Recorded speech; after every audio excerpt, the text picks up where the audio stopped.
What happens after we die? Is there a resting place for our souls somewhere beyond this earth? I saw and experienced things beyond anything that I could ever have imagined. Wayne Hart says there is. In fact, he says he's been there.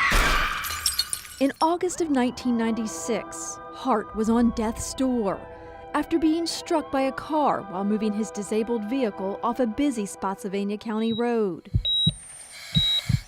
As doctors worked to save Hart's life, I felt myself falling backwards into death. But then I felt myself turn, and it was like a cooling breeze on my face, and I saw that pinpoint of light. I was up in the corner of the emergency room, looking down at a very broken, bloody body laying on the gurney. Yet Hart says there was no fear. And then the most extraordinary thing happened. Behind that gurney, the wall of the emergency room dissolved away. Beyond that wall, Hart says, was another realm.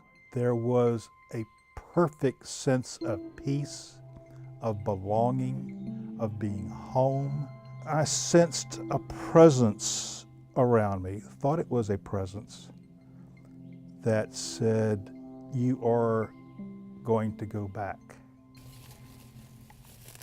On that day, Hart says he experienced something that thousands of others claim they have too, a near-death experience.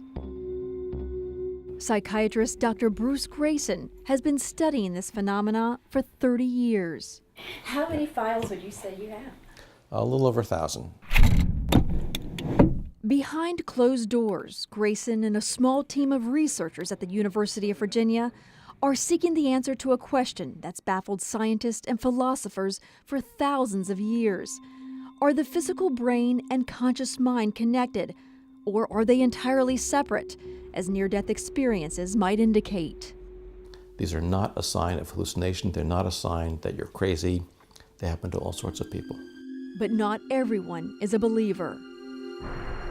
What the skeptics fail to realize is that that realm is absolutely real. Dr. Eben Alexander should know. He was one of them. You were a man of science. Very much so. I mean, for me, science was a pathway to truth.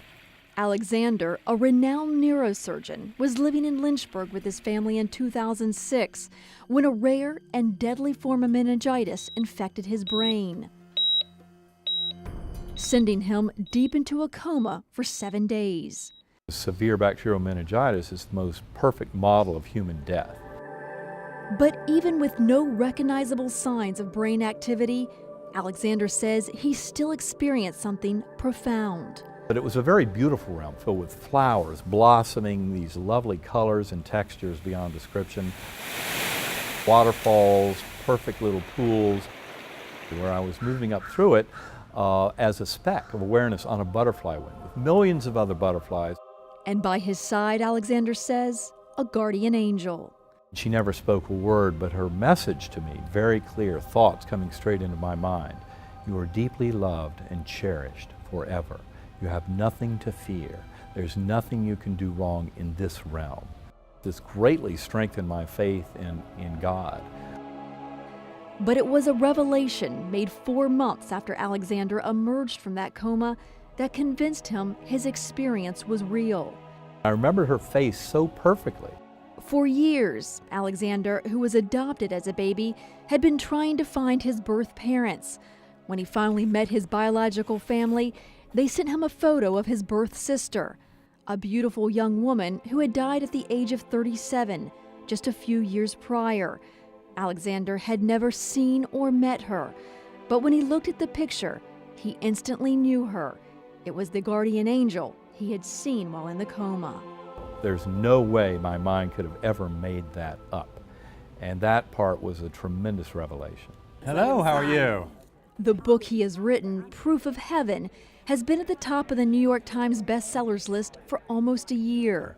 That severe meningitis that by all rights should have killed me. Everywhere he speaks, hundreds show up to listen, That has, I think, grabbed people's attention.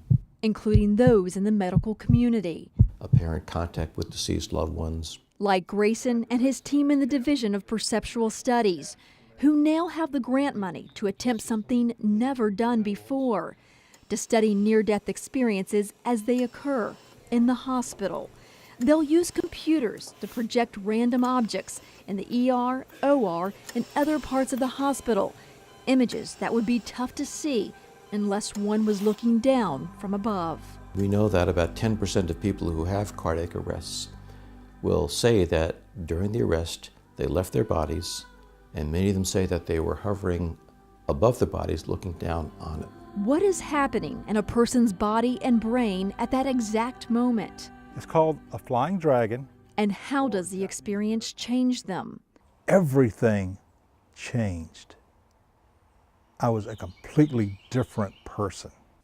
Wayne Hart says he has a new outlook on life, a life with much simpler pleasures. My personal definition of the word God is everything. That spirit is there. It's always there. While science may never have all the answers, Hart says there's faith. Faith that beyond this world, something extraordinary awaits. And that makes us very powerful and important beings.